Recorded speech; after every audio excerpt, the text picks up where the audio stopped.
Good afternoon, June 6th, Saturday, 2020.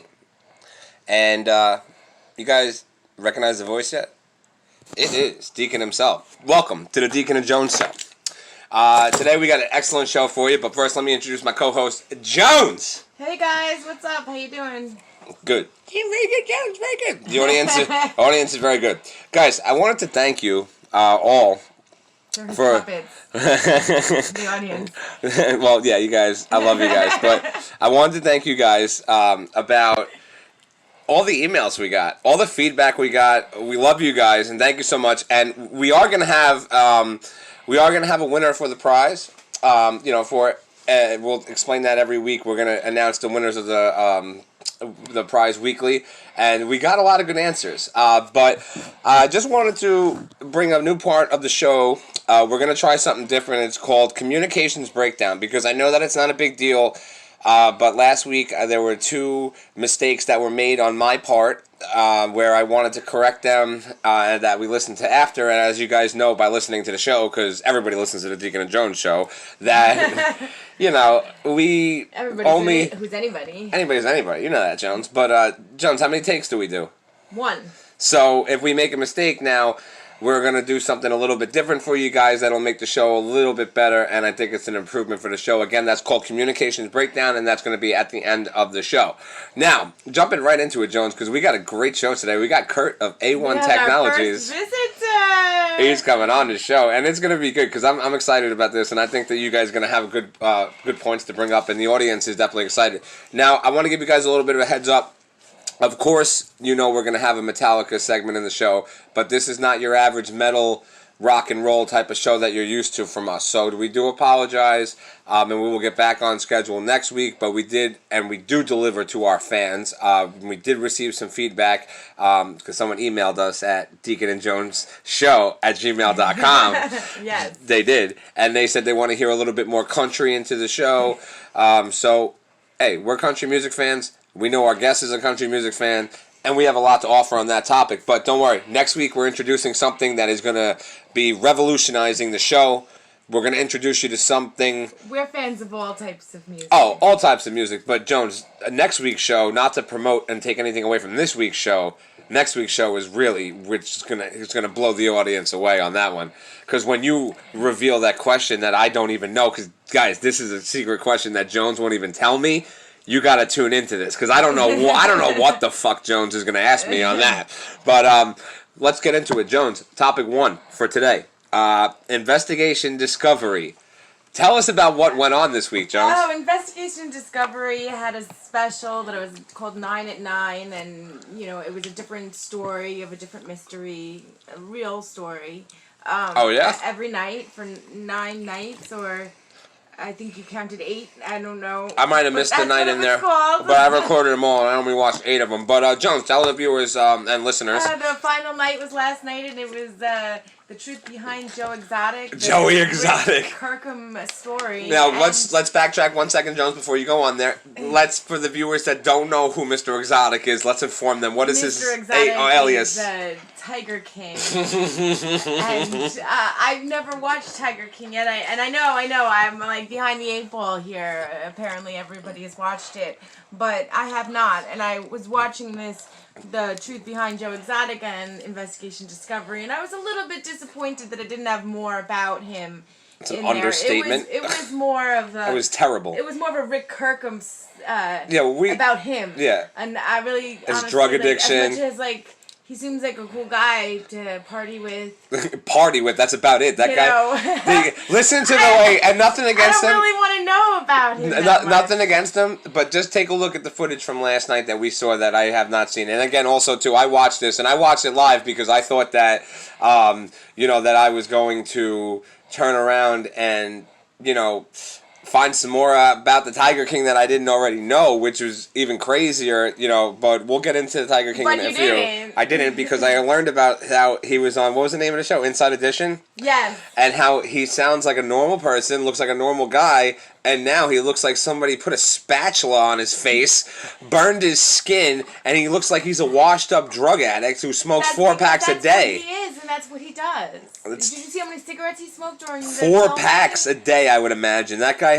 was lighting up every single time. No wonder his voice sounds like that. And I mean, he brought a lot of things. I'm happy he found happiness in the end. Yeah, and well, it's not here. That's good for him. But let's just give a brief about the Tiger King himself. Now, the Tiger King himself is a man who started off with 2 animals and made this whole animal sanctuary, who would mistreat the animals, do a lot of bad things, and we're going to just be brief about the Tiger King itself, because I'm sure most of you guys have seen it.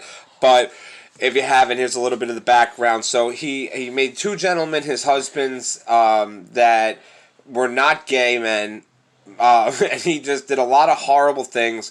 He tried to plan to kill someone named Carol Baskin, which now I just found out that bought and now owns his zoo. So in the end, this guy was trying to have somebody kill her, who was his biggest competition, but yet meanwhile now fucks her even more because... it fucks him even more because basically she took everything from him and now he's in jail for 22 years. Yeah, well, I mean, the zoo, if that's what you want to call it, is 12 acres and it's in Oklahoma. And I guess at the peak, he had 200 plus big cats and 500 exotic animals. Yeah. And if one died, he was wrestling one that was sick, and he didn't care that it died, and then he had the other people that work with him chop it up with chainsaws and feed it to the tigers. That's tiger cannibalism. Do you understand that? Like, that's tiger on tiger violence. Oh, and the snake. The snake died. It was sick. Yeah. He was playing with it, wrestling with it, joking around, and the thing died. Yeah. He chopped it up and fed it to the tiger. I mean, he's just a fucked up individual, the guy. But if you guys haven't seen it, I recommend it. I didn't want to get caught up in it, but... He killed this lady's horse. Did you hear about that? I heard about that. Jones, why don't you tell us about that? Jeez, this lady came by with her horse trailer, and she was like, "Can you please take care of my horse? I can't take care of it anymore. I can't afford it."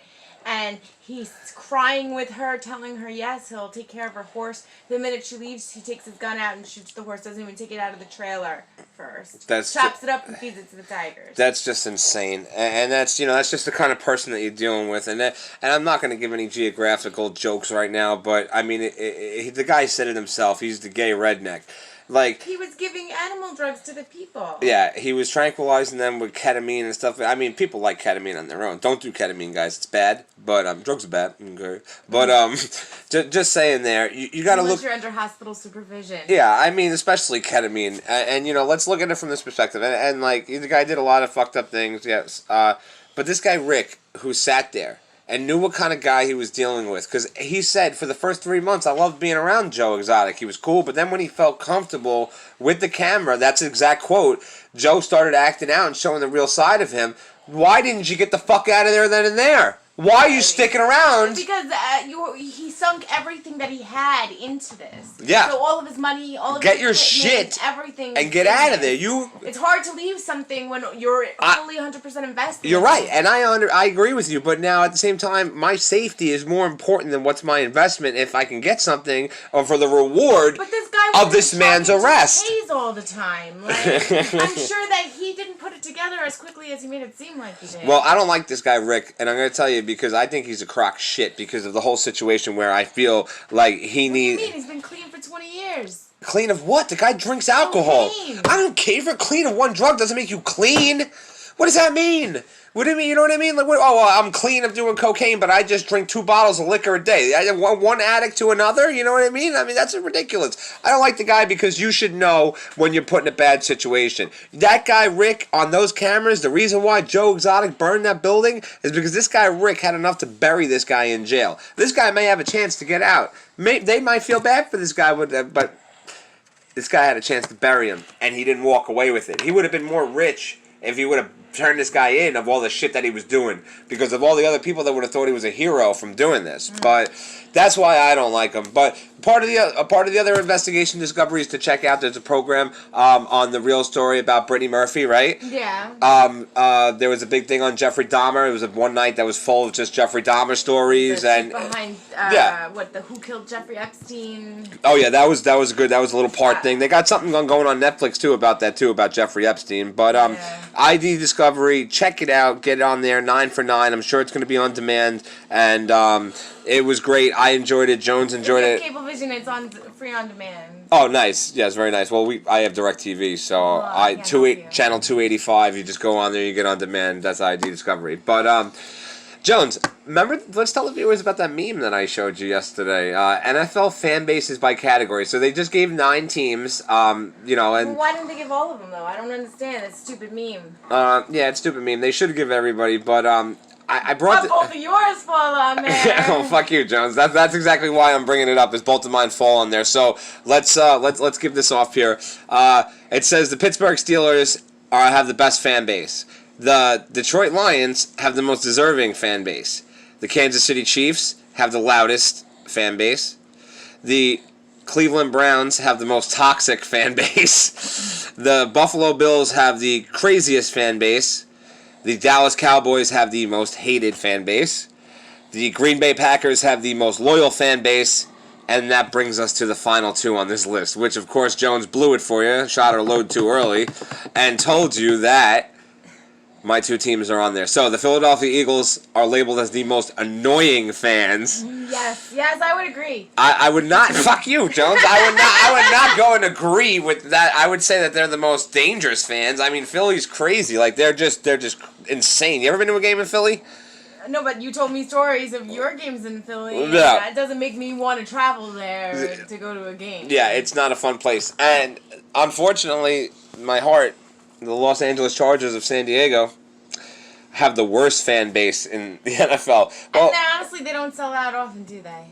You want to rub it in a little more, Jones, or you want to just, like what is this, the National, Destroy Deacon Day? But, no, they don't sell out. They are one of 2 teams in the NFL that black out. The Jacksonville Jaguars are the other team, and I thought that would hopefully change with a new stadium, and we'll see what happens. The Chargers are in a lot of trouble, but we'll get into them soon.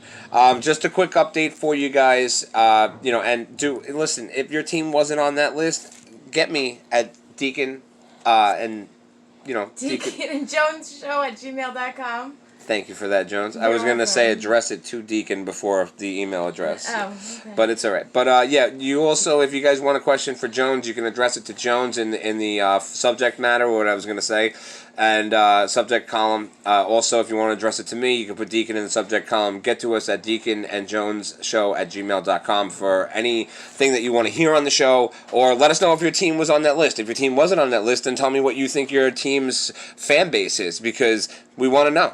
We love hearing that, because I love hearing fans of teams that are in smaller markets, if I had friends that were Vikings fans, I have a few of them, and I love you guys because who really gives a shit about the Vikings besides the people in Minnesota? They travel well when they play the Chargers because Chargers feel like they're playing a fucking road game every game since everyone hates them so much. But it is what it is. Let us know. But we're going to give you guys some updates of what's going on. We're expecting to have we had an announcement from MLS this week that they're going to do a tournament in Orlando in the summertime, so they're itching to get back as well. Then what we're going to do is we're going to give you an update. We don't have any updates as of now of what's going on yet with hockey or basketball, but hopefully we will soon have one.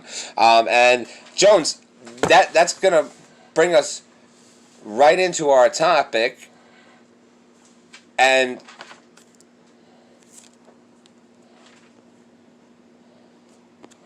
sorry about that, guys. Jones dropped the fucking phone. Come on, Jones. What's the matter with you, Jones? Come on. All right, that brings us down to it, guys. All right, I'd like to welcome our first guest to the show. Our first guest. Give him a little drum roll. Oh, Kurt from A1 Technologies. Kurt, come on now on the show. How are you? Welcome to the Deacon and Jones show. What's going on, guys? Thanks for having me. I appreciate it. Oh, anytime, Kurt. We're happy to have you. It's our first guest, so don't pardon us. We're a little excited. We are practicing social distancing, guys. We are wearing masks, and we are 6 feet apart. Jones, go fuck yourself. Jones is trying to she's trying to do the YMCA on the other side of the table because, she's trying to prove that it's only 5.5 and not 6 feet. It's just a dick move that she does. She's short. It's okay. Kurt, tell us a little bit about yourself. Tell us about your business. Again, welcome. Well, my business basically is anything and everything computer and technology related. Okay. It's been family owned and operated by myself and my father God, as far back as I can remember, when I was maybe about 7 or 8 years old. Nice. So it's about 15, 16 years now. Oh, nice. It's closed down and opened up under other names, but